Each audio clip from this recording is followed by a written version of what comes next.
ಆಚಿ chilli powder, ಸಖತ್ ಖಾರ ಬಣ್ಣ ಮತ್ತು ರುಚಿ ಆಚಿ ಚಿಲ್ಲಿ ಪೌಡರ್. ರಾಮ, ಸೀತೆ, ಲಕ್ಷ್ಮಣ ಹಾಗೂ ಹನು, ನೀವು ಆ ಪ್ರತಿಮೆನ ನೋಡ್ತಾ ಇದ್ದಾಗ ಒಂದು ಸಂದೇಶ ಅಂತೂ ಇಡೀ ಜಗತ್ತಿಗೆ ಹೋಗಿದೆ. ಸೀತೆಗೋಸ್ಕರ ಯಾವ ಅಧರ್ಮದ ವಿರುದ್ಧ ಕೂಡ ಮರ್ಯಾದ ಪುರುಷೋತ್ತಮ ರಾಮನಿದ್ದ, ಸರ್ವಕಾಲಕ್ಕೂ ಇರ್ತಾನೆ ಅನ್ನುವಂತಹ ಸಂದೇಶವನ್ನು ಕೊಡಲಾಗಿದೆ. ರಾಮನ ಗುಣಗಳ ಬಗ್ಗೆ, ವ್ಯಕ್ತಿತ್ವದ ಬಗ್ಗೆ ಹೇಳೋದಕ್ಕೆ ಸುಮಾರಿದೆ, ಹೇಳ್ತೀವಿ. ಅದಕ್ಕೆ ಮುಂಚೆ ಧಾರ್ಮಿಕ ಕೈಂಕರ್ಯಗಳು ನಿರಂತರವಾಗಿ ರಾಮ ಮಂದಿರದಲ್ಲಿ ನೆರವೇರ್ತಾ ಇದೆ. ರಾಮನಾಗಿ ಉಳಿಯೋದಕ್ಕೆ ದಕ್ಷಿಣ ಭಾರತದ ಬಹುದೊಡ್ಡ ಪಾತ್ರ ಇದೆ.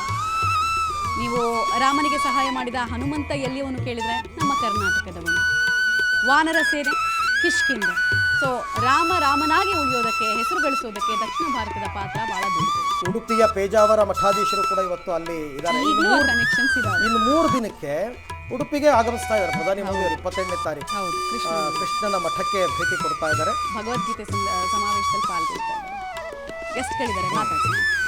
ಶಲ್ವಪಿಳ್ಳಿ ಅಯ್ಯಂಗಾರ್ ಅವರೇ, ಇತಿಹಾಸದ ಬಗ್ಗೆ ನಾವು ಪದೇ ಪದೇ ಮಾತಾಡಬೇಕಾಗತ್ತೆ. ಈಗ ಸಾಮಾನ್ಯವಾಗಿ ದೇವಸ್ಥಾನಗಳಲ್ಲಿ ಧ್ವಜಾರೋಹಣ ಮಾಡಿದಾಗ ಅದನ್ನು ಇಳಿಸಲ್ಲ ಅನ್ನೋದನ್ನ ನೀವು ಹೇಳ್ತಾ ಇದ್ರಿ. ಬಟ್ ಈ ರಥೋತ್ಸವ ಆದಂತಹ ಸಂದರ್ಭದಲ್ಲಿ ನಾವು ನೋಡಿದ್ದೀವಿ, ತಾತ್ಕಾಲಿಕವಾಗಿ ಧ್ವಜಗಳನ್ನು ಆರೋಹಣ ಮಾಡಿರ್ತಾರೆ, ಆಮೇಲೆ ಅದಿರಲ್ಲ ಕಂಟಿನ್ಯೂ ಆಗಿ. ಬಟ್ ದೇವಸ್ಥಾನಗಳಲ್ಲಿ ಮಾತ್ರ ನಿರಂತರವಾಗಿ ಅದನ್ನು ಕಾಪಾಡಿಕೊಳ್ಳೋದ್ರ ಉದ್ದೇಶ ಏನು ಅಂತ?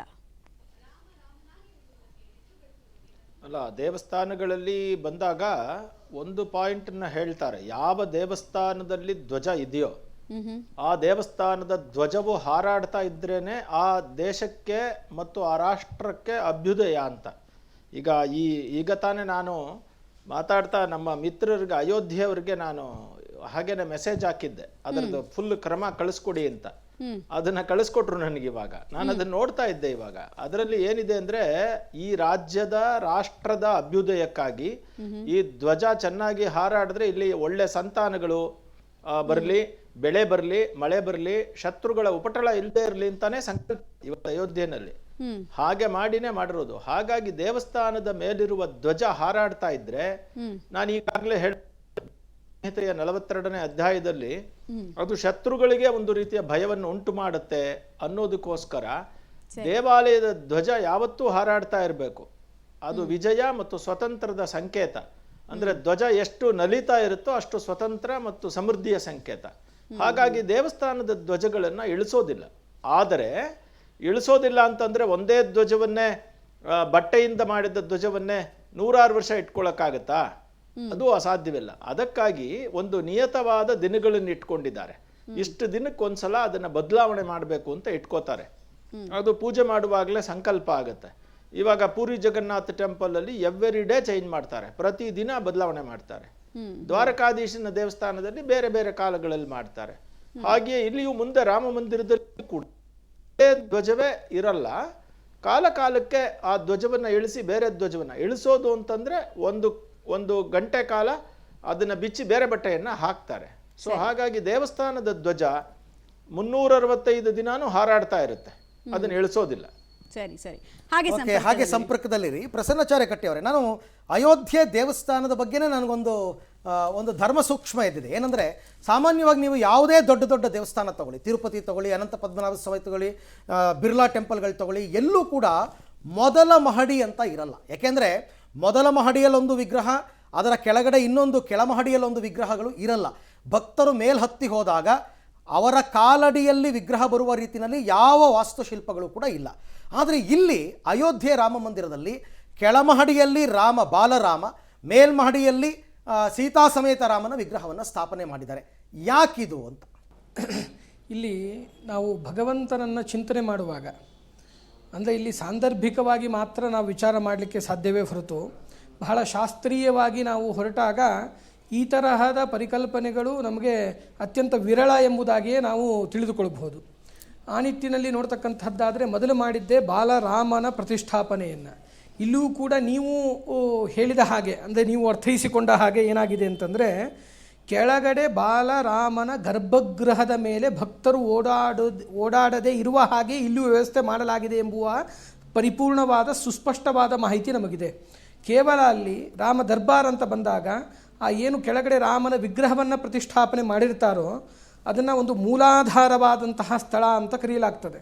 ಅಲ್ಲಿಂದ ಶಿಖರದವರೆಗೂ ಕೂಡ ಯಾವ ವ್ಯಕ್ತಿಗಳು ಕೂಡ ಆ ಸ್ಥಳದಲ್ಲಿ ಪಾದಸ್ಪರ್ಶವನ್ನು ಮಾಡೋ ಹಾಗಿಲ್ಲ, ಆ ಸ್ಥಳದಲ್ಲಿ ನಡೆದಾಡುವ ಹಾಗಿಲ್ಲ ಅನ್ನೋ ನಿಟ್ಟಿನಲ್ಲಿಯೇ ಅದರ ನಿರ್ಮಾಣವನ್ನು ಮಾಡಿರ್ತಾರೆ ಎಂಬುದಾಗಿ ಒಂದು ರೀತಿಯಾಗಿ ನಾವು ಅರ್ಥೈಸಿಕೊಳ್ಳಬೇಕು. ಅದಲ್ಲದೇನೆ ನೀವೇ ಹೇಳ್ತಾ ಇದ್ದೀರಿ ರಾಮ ದರ್ಬಾರ್ ಅಂತ, ಅಂದರೆ ಇಲ್ಲಿ ಉತ್ಕರ್ಷವನ್ನು ಅಪೇಕ್ಷೆ ಮಾಡ್ತಾ ಭಗವಂತನನ್ನು ಪ್ರತಿಷ್ಠಾಪನೆ ಮಾಡುವಾಗ ಹೇಳ್ತಾರೆ ಬಾಲರೂಪಿ ದರೋ ದೇವೋ ಭಕ್ತಾನುಗ್ರಹಕಾರಕ ಎಂಬುದಾಗಿ. ಅಂದರೆ ಬಾಲರೂಪಿಯಾಗಿರ್ತಕ್ಕಂತಹ ಭಗವಂತನನ್ನು ಮೊದಲಿಗೆ ಪ್ರತಿಷ್ಠಾಪನೆ ಮಾಡಿ ಆಯಿತು, ಅದೇ ಗರ್ಭಗೃಹ.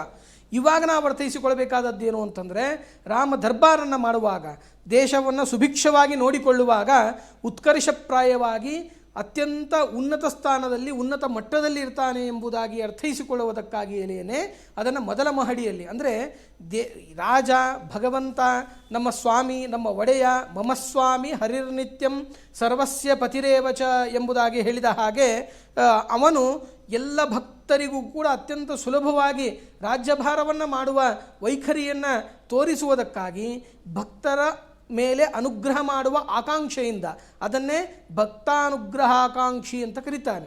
ಆ ನಿಟ್ಟಿನಲ್ಲಿ ಭಗವಂತ ಅತ್ಯಂತ ಉತ್ಕೃಷ್ಟಪ್ರಾಯನಾಗಿ ಉತ್ಕರ್ಷಪ್ರಾಯನಾಗಿ ಅತ್ಯಂತ ಉನ್ನತದಲ್ಲಿ ಮೇಲೆ ಕುಳಿತುಕೊಂಡು ಭಕ್ತರಿಗೆ ಅನುಗ್ರಹವನ್ನು ಮಾಡ್ತಿದ್ದಾನೆ. ಅದರಲ್ಲೂ ಒಂದು ವಿಶಿಷ್ಟವಾದಂತಹ ವಿಷಯವನ್ನು ನೀವು ಮತ್ತು ಅರವಿಂದ್ ಅವರು ಮಮತಾ ಅವರು ಹೇಳ್ತಾ ಇದ್ರಿ. ಏನಂತಂದರೆ ನೋಡಿ, ಇವತ್ತು ಮಾರ್ಗಶಿರ ಶುದ್ಧ ಪಂಚಮಿ, ಆ ಪಂಚಮಿಯಂದು ಸೀತೆಯನ್ನು ಕರೆದುಕೊಂಡು ಬಂದ. ಎಲ್ಲಿಂದ ಕರೆದುಕೊಂಡು ಬಂದ? ಸೀತೆಯನ್ನು ಕರೆದುಕೊಂಡು ಬಂದದ್ದು ಅಂದರೆ ಮೊದಲನೇದಾಗಿ ವಿವಾಹ ಮಾಡಿ ಒಂದು ಬಾರಿ ಕರೆದುಕೊಂಡು ಬಂದ.